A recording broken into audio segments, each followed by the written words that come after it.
Hello friends, happy independence day. ఏంటి ముందుగానే independence day విషయం చెప్తున్నారు అనుకుంటున్నారా? కాదు, సైబర్ నేరస్తులు దీన్ని కూడా వారికి అనుకూలంగా మార్చుకొని పేటిఎం, గూగుల్ పే లాంటి యాప్ల ద్వారా మీకు రివార్డ్ పంపిస్తున్నాము, క్యాష్ రివార్డ్స్ పంపిస్తున్నాము అని చెప్పేసి 1947, 1857 అనే భారత స్వతంత్రానికి దగ్గరలో ఉన్నటువంటి ఇయర్లను కోట్ చేస్తూ పంపిస్తూ మనకు లింక్స్ పంపిస్తున్నారు. మనం క్యాష్ బ్యాక్ వచ్చిందనే ఒక సంతోషం, అలాగే స్వతంత్ర దినోత్సవం సందర్భంగా వచ్చిందనే నమ్మకంతో దాన్ని స్క్రాచ్ చేసినప్పుడు సైబర్ నేరస్తులు మన డబ్బులను లాగేసే ప్రయత్నం చేస్తున్నారు. రీసెంట్గా ఈ 2-3 రోజులుగా ఒక ట్రెండ్ అవుతోంది. పేటిఎంలో కానీ గూగుల్ పే, ఫోన్పే లాంటి దాంట్లో జరుగుతూ ఉంది. ఒకసారి దీంట్లో చూద్దాం. మనం చూసినట్లయితే ఇక్కడ స్వాతంత్ర దినోత్సవ శుభాకాంక్షలు తెలియజేస్తూ హ్యాపీ ఇండిపెండెన్స్ డే అనే ఒక మెసేజ్ ఇస్తూ కింద 1971 అని ఉంది.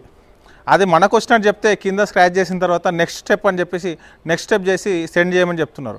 ఎప్పుడైనా మనకు గిఫ్ట్ కానీ క్యాష్ బ్యాక్ కానీ వచ్చినప్పుడు మనం స్క్రాచ్ చేసినట్లయితే మనకు అమౌంట్ డిఫాల్ట్గా మన అకౌంట్లో యాడ్ కావాలి.